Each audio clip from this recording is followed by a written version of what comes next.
wabarakatuh.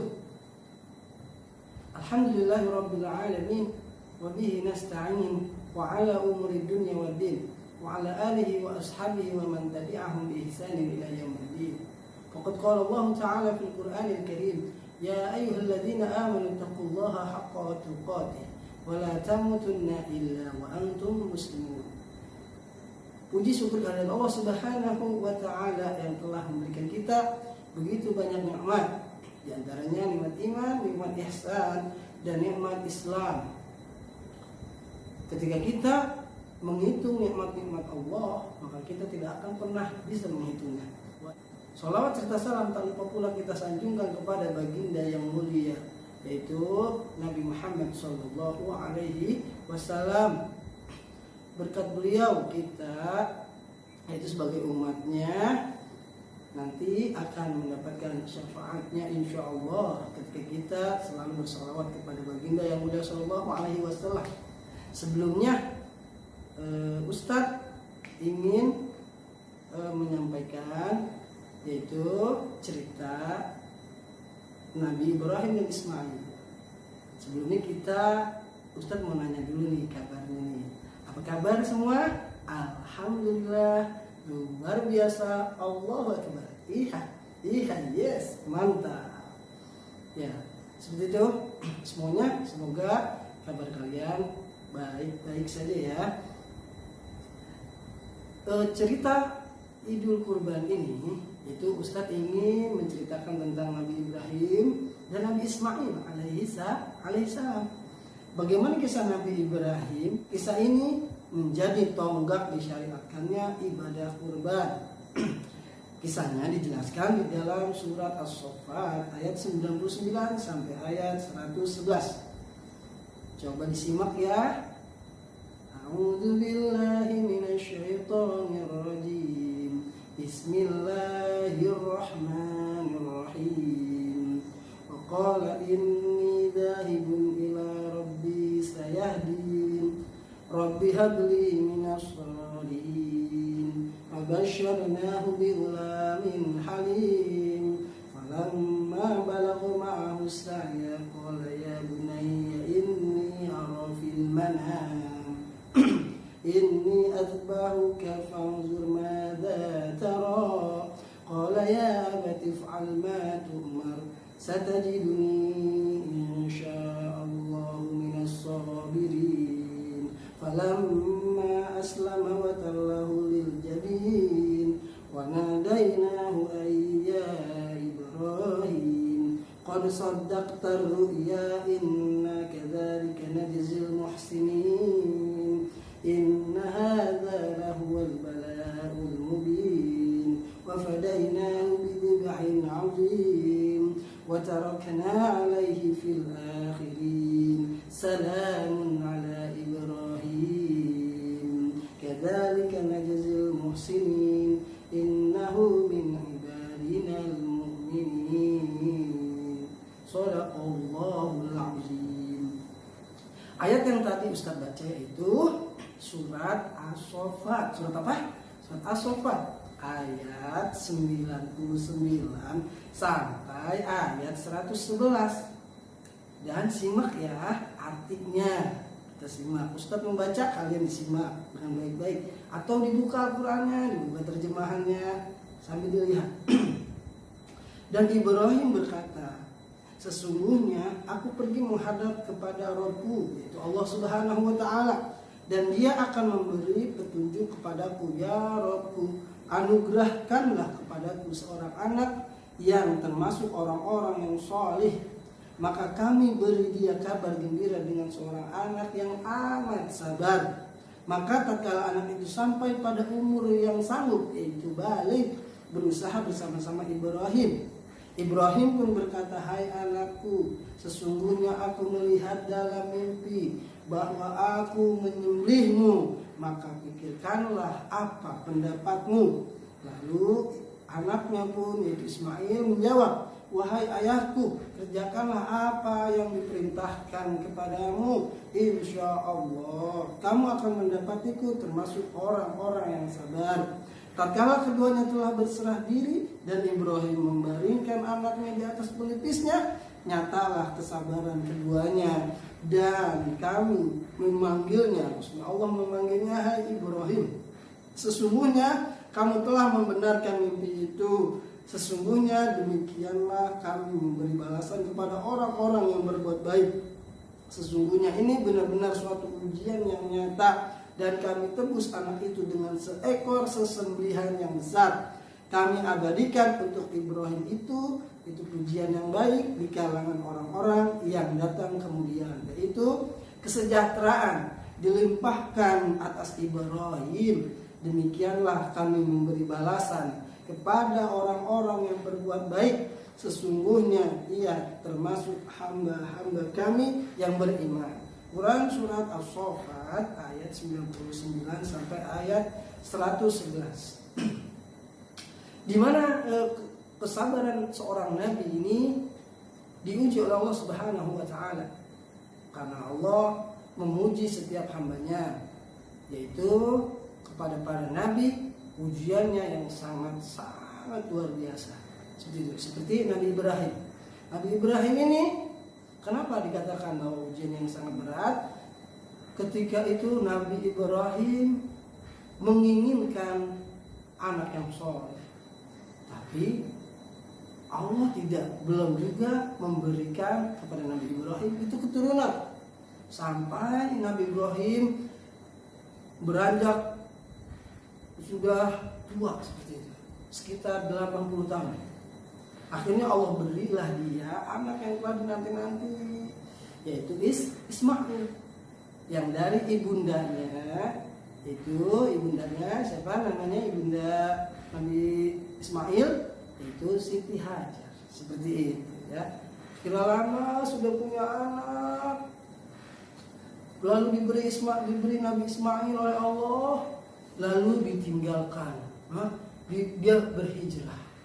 Nabi Ibrahim sudah punya anak, Nabi Ibrahim berhijrah, yaitu kota Mekah yang dulu tidak ada orang, seperti itu ya. Di sana Siti Hajar ditinggalkan oleh Nabi Ibrahim di tengah gurun, tidak ada apa-apa dulu, seperti itu ya. Lalu ketika Nabi Ibrahim meninggalkan Siti Hajar dan Ismail, Siti Hajar berkata, amarona bihada, Allahu amarona bihada. Maksudnya apa?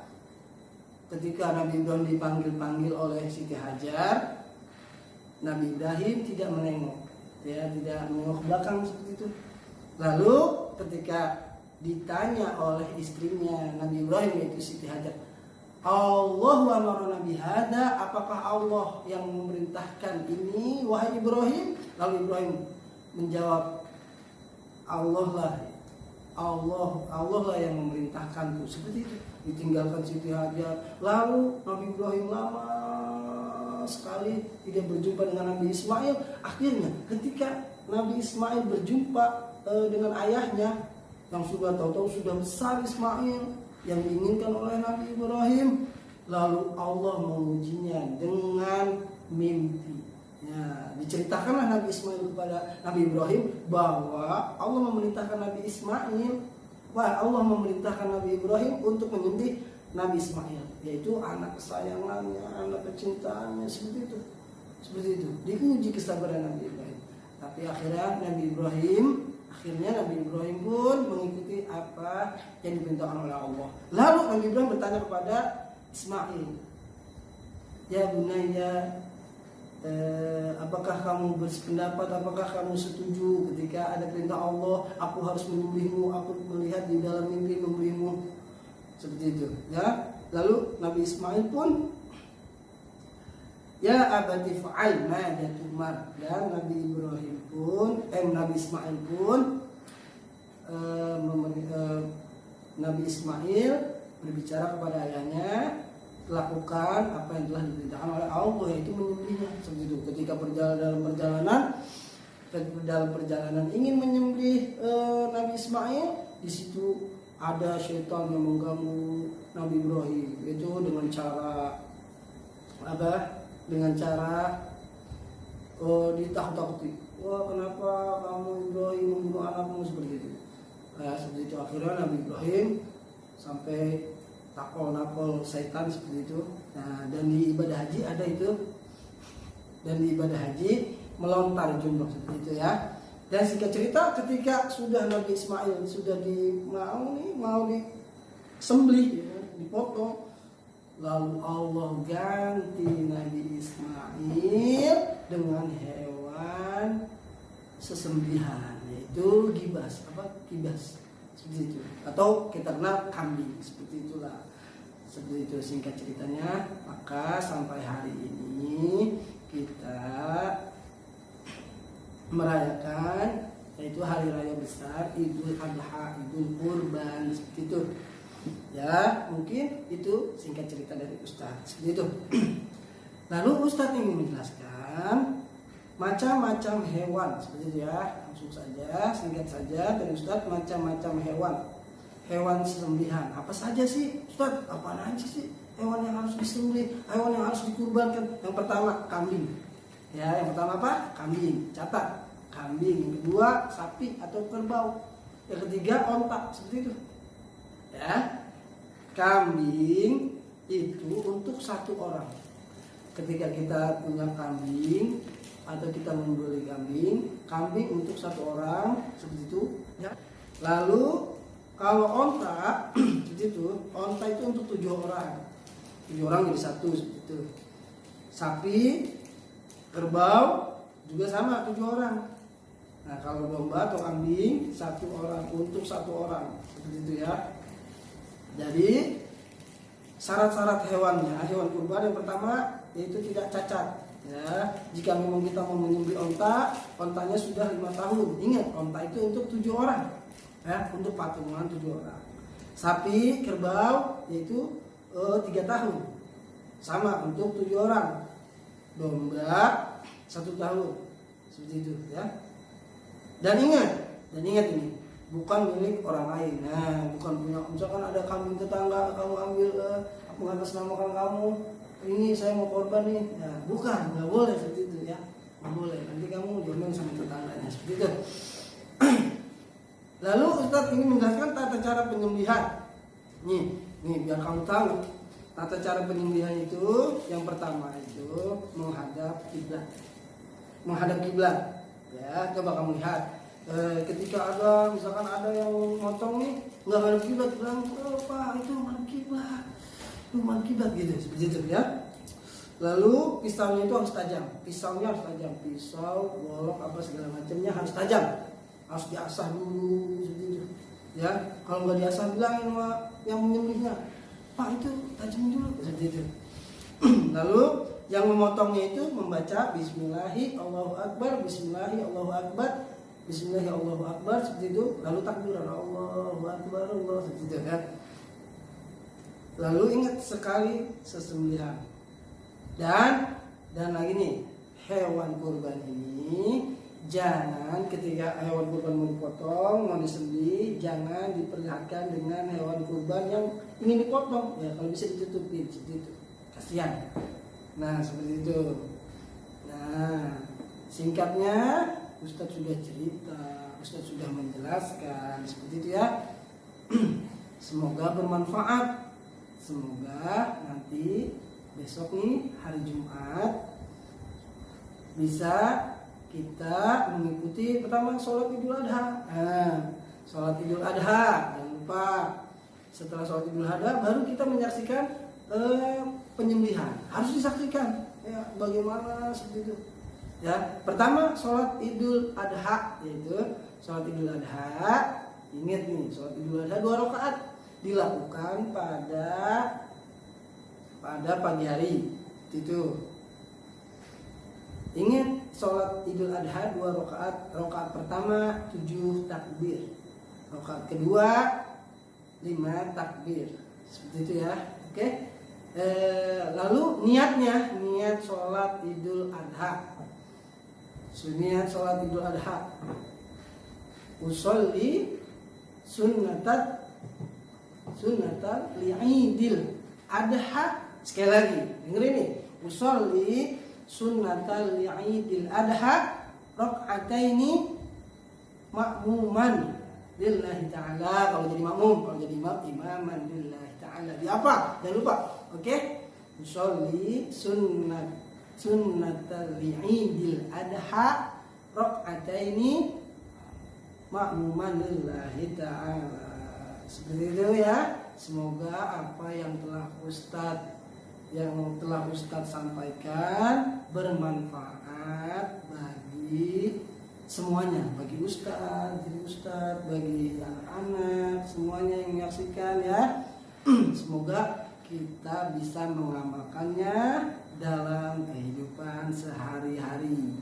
Demikian dari Ustadz. Apabila ada kata-kata yang salah atau menyinggung, itu semua berasal dari iblis laknatullah alaihi. Apabila ada kata-kata Ustadz yang memang benar, al-haqqu min rabbik, karena kebenaran itu milik Allah Subhanahu wa taala, semoga kita bisa ambil hikmahnya dari itu semua. Demikian dari Ustadz. Wabillahi taufiq wal hidayah. Wassalamualaikum warahmatullahi wabarakatuh.